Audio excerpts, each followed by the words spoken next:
प्रधानमंत्री जी।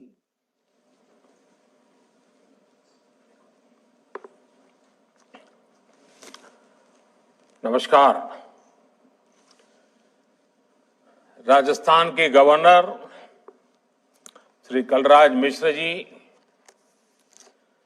राजस्थान के मुख्यमंत्री मेरे मित्र श्रीमान अशोक गहलोत जी, रेल मंत्री श्री अश्विनी वैष्णव जी, राजस्थान सरकार के मंत्रीगण, विधानसभा और विधान परिषद में नेता विपक्ष, मंच पर विराजमान सभी सांसदगण, विधायकगण,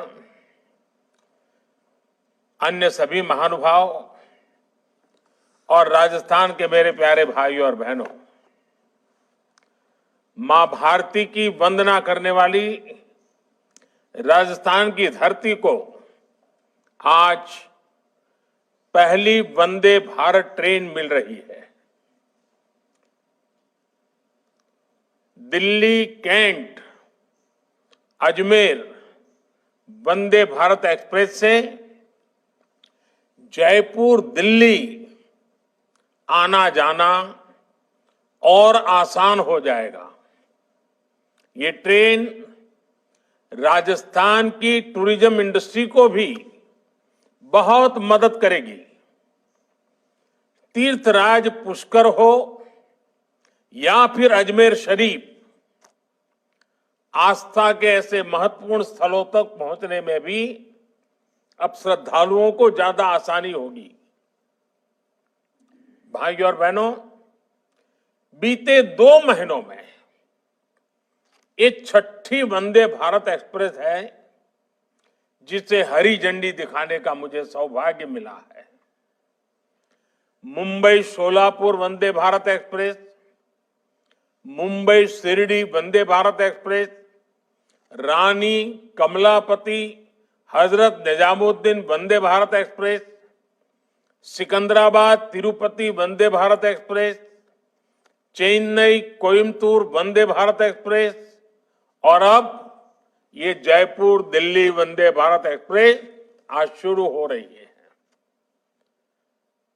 जब से ये आधुनिक ट्रेनें शुरू हुई है, तब से करीब करीब 60 लाख लोग इन ट्रेनों में सफर कर चुके हैं। तेज रफ्तार वंदे भारत की सबसे बड़ी विशेषता है कि ये लोगों का समय बचा रही है। और एक स्टडी है कि एक वंदे भारत की यात्रा करने पर लोगों के कुल मिलाकर हर ट्रिप में करीब करीब 2500 घंटे बचते हैं। यात्रा में बचने वाले ये 2500 घंटे लोगों को अन्य कार्यों के लिए उपलब्ध हो रहे हैं। मैन्युफैक्चरिंग कौशल से लेकर सुरक्षा गारंटी तक, तेज रफ्तार से लेकर खूबसूरत डिजाइन तक, वंदे भारत तमाम खूबियों से संपन्न है। इन्हीं सब खूबियों को देखते हुए आज देश भर में वंदे भारत ट्रेन का गौरवगान हो रहा है। वंदे भारत ने एक तरह से कई नई शुरुआत की है। वंदे भारत पहली सेमी हाई स्पीड ट्रेन है जो मेड इन इंडिया है। वंदे भारत पहली ऐसी ट्रेन है जो इतनी कॉम्पैक्ट और एफिशिएंट है। वंदे भारत पहली ट्रेन है जो स्वदेशी सेफ्टी सिस्टम कवच के अनुकूल है। वंदे भारत भारतीय रेलवे के इतिहास की वो पहली ट्रेन है जिसने बिना अतिरिक्त इंजन के सह्याद्री घाट की ऊंचाई चढ़ाई पूरी कर दी। वंदे भारत एक्सप्रेस इंडिया की फर्स्ट, ऑलवेज फर्स्ट की भावना समृद्ध करती है। मुझे खुशी है कि वंदे भारत ट्रेन आज विकास, आधुनिकता, स्थिरता और आत्मनिर्भरता का पर्याय बन चुकी है। आज की वंदे भारत की यात्रा कल हमें विकसित भारत की यात्रा की ओर ले जाएगी। ये राजस्थान के लोगों को वंदे भारत ट्रेन के लिए मैं बहुत बहुत बधाई देता हूं। साथियों, हमारे देश का दुर्भाग्य रहा कि रेलवे जैसी महत्वपूर्ण व्यवस्था जो सामान्य मानवी के जीवन का इतना बड़ा हिस्सा है, उसे भी राजनीति का अखाड़ा बना दिया गया था। आजादी के बाद भी भारत को एक बड़ा रेलवे नेटवर्क मिला था, लेकिन रेलवे के आधुनिकीकरण पर हमेशा राजनीतिक स्वार्थ हावी रहा। राजनीतिक स्वार्थ को देखकर तब यह तय किया जाता था कि कौन रेल मंत्री बनेगा, कौन नहीं बनेगा। राजनीतिक स्वार्थ ही तय करता था कि कौन सी ट्रेन किस स्टेशन पर चलेगी। राजनीतिक स्वार्थ ने ही बजट में ऐसी ऐसी ट्रेनों की घोषणा करवाई जो कभी चली ही नहीं। हालत ये थी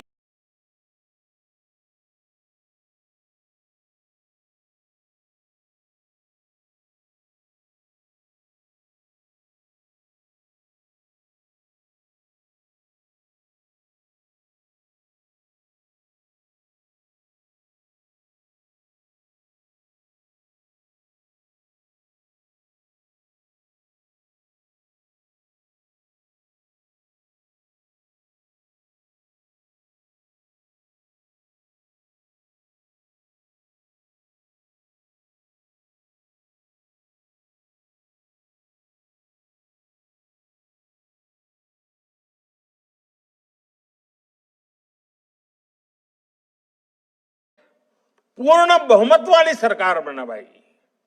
जब सरकार पर राजनीतिक सौदेबाजी का दबाव हटा तो रेलवे ने भी चैन की सांस ली और नई ऊंचाई पाने के लिए दौड़ पड़ी। आज हर भारतवासी भारतीय रेल का कायाकल्प होते देखकर गर्व से भरा हुआ है। भाइयों और बहनों, राजस्थान के लोगों ने हमेशा हम सभी को अपना भरपूर आशीर्वाद दिया है। शूरवीरों की इस धरती को आज हमारी सरकार नई संभावनाओं और नए अवसरों की धरती भी बना रही है। राजस्थान देश के टॉप टूरिस्ट डेस्टिनेशन में एक है।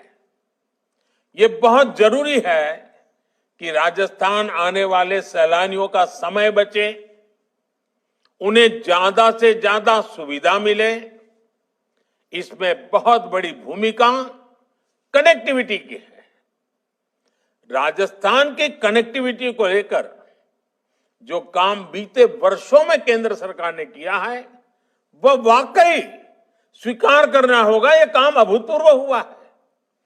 फरवरी में ही मुझे दिल्ली मुंबई एक्सप्रेसवे के दिल्ली दौसा लालसोट हिस्से के लोकार्पण के लिए दौसा आने का मौका मिला था। इस एक्सप्रेसवे से दौसा के साथ ही अलवर, भरतपुर, सवाई माधोपुर, टोंक, बूंदी और कोटा जिलों के लोगों को बहुत लाभ होगा। केंद्र सरकार राजस्थान के सीमावर्ती क्षेत्रों में भी लगभग 1400 किलोमीटर सड़कों पर काम कर रही है। अभी करीब 1000 किलोमीटर की सड़कें राजस्थान में और बनाने का प्रस्ताव है। साथियों, हमारी सरकार रोड के साथ ही राजस्थान में रेल कनेक्टिविटी को भी सर्वोच्च प्राथमिकता दे रही है। तारंगा हिल से अंबाजी होते हुए आबू रोड तक नई रेल लाइन के निर्माण पर भी काम शुरू हो चुका है। इस रेल लाइन की मांग 100 साल से भी ज्यादा पुरानी है। जो अब भाजपा सरकार ने ही पूरी की है। उदयपुर से अहमदाबाद के बीच रेल लाइन को भी ब्रॉड गेज में बदलने का काम हम पूरा कर चुके हैं। इससे मेवाड़ क्षेत्र गुजरात सहित देश के अन्य भागों से बड़ी लाइन से कनेक्ट हो गया है। बीते 9 वर्षों में राजस्थान के करीब 75% नेटवर्क का इलेक्ट्रिफिकेशन पूरा किया जा चुका है। 2014 के पहले जो मिलता था और आज जो मिलता है 14 गुना बढ़ोतरी। 2014 से पहले राजस्थान के लिए औसत रेल बजट का जहां लगभग 700 करोड़ के आसपास था, वहीं इस वर्ष 9,500 करोड़ रुपए से अधिक है। इस दौरान रेल लाइनों को डबल करने की गति भी 2 गुने से अधिक हुई है। रेलवे में गेज परिवर्तन और दोहरीकरण के जो काम बीते वर्षों में हुए हैं, उनका बहुत बड़ा लाभ राजस्थान के जनजातीय क्षेत्रों को हुआ है। डूंगरपुर, उदयपुर, चित्तौड़गढ़, पाली और सिरोही जिलों में रेल सुविधाओं का विस्तार हुआ है। रेलवे लाइनों के साथ साथ राजस्थान के रेलवे स्टेशनों का भी कायाकल्प किया जा रहा है। राजस्थान के दर्जनों स्टेशनों को अमृत भारत स्टेशन योजना के तहत विकसित किया जा रहा है। साथियों, टूरिस्ट की सहूलियत को ध्यान में रखते हुए सरकार अलग अलग तरह की सर्किट ट्रेनों का भी संचालन कर रही है। भारत गौरव सर्किट ट्रेन अब तक 70 से ज्यादा ट्रिप्स लगा चुकी है। इन ट्रेनों में 15,000 से ज्यादा यात्री सफर कर चुके हैं। अयोध्या, काशी या फिर दक्षिण के क्षेत्रों के दर्शन हो, द्वारिका जी के दर्शन हो, सिख समाज हमारे गुरुओं के तीर्थ स्थल हो, ऐसे अनेक स्थानों के लिए भारत गौरव सर्किट ट्रेनें आज चलाई जा रही है। हम अक्सर सोशल मीडिया पर देखते हैं कि इन यात्रियों से कितना अच्छा फीडबैक मिल रहा है, इन ट्रेनों को कितनी सराहना मिल रही है। ये ट्रेनें एक भारत श्रेष्ठ भारत की भावना को भी निरंतर सशक्त कर रही है। साथियों, भारतीय रेलवे ने बीते वर्षों में एक और प्रयास किया है, जिसने राजस्थान के स्थानीय उत्पादों को भी देश भर में पहुंचाने में मदद की है। ये है वन स्टेशन वन प्रोडक्ट अभियान। भारतीय रेल ने राजस्थान में लगभग 70 one station one product stall लगाए हैं। इन स्टॉल्स में जयपुरी रजाइयां, सांगानेरी ब्लॉक प्रिंट की चादरें, गुलाब से बने उत्पाद, दूसरे हस्तशिल्प की जमकर बिक्री हो रही है। यानी राजस्थान के छोटे किसानों, कारीगरों, हस्तशिल्पियों को बाजार तक पहुंचने का ये नया माध्यम मिल गया है। ये विकास में सबकी भागीदारी यानी सबका विकास का प्रयास है। जब रेल जैसा कनेक्टिविटी का इंफ्रास्ट्रक्चर सशक्त होता है तो देश सशक्त होता है। इससे देश के सामान्य नागरिक को लाभ होता है, देश के गरीब और मध्यम वर्ग को लाभ होता है। मुझे विश्वास है कि आधुनिक वंदे भारत ट्रेन राजस्थान के विकास को गति देने में अहम भूमिका निभाएगी। और मुझे गहलोत जी का विशेष रूप से मैं आभार व्यक्त करता हूं कि इन दिनों वो राजनीतिक आपाधापी में उनका अनेक संकटों से वो गुजर रहे हैं, उसके बावजूद भी विकास के काम के लिए समय निकाल करके आए, रेलवे कार्यक्रम में हिस्सा लिया। ये मैं उनका स्वागत भी करता हूं, अभिनंदन भी करता हूं। और मैं गहलोत जी को कहना चाहता हूं, गहलोत जी आपके तो दो दो हाथ में लड्डू है। आपके रेल मंत्री राजस्थान के हैं और रेलवे बोर्ड के चेयरमैन भी राजस्थान के हैं, तो आपको तो दो दो हाथ में लड्डू है। और दूसरा, जो काम आजादी के तुरंत बाद होना चाहिए था, अब तक नहीं हो पाया, लेकिन आपका मुझ पर इतना भरोसा है, इतना भरोसा है कि आज वो काम भी आपने मेरे सामने रखे हैं। आपका ये विश्वास, यही मेरी मित्रता की अच्छी ताकत है। और एक मित्र के नाते आप जो भरोसा रखते हैं, इसके लिए मैं आपका बहुत आभार व्यक्त करता हूं। आप सभी को फिर से मैं बहुत बहुत बधाई देता हूं, राजस्थान को बधाई देता हूं। बहुत बहुत धन्यवाद।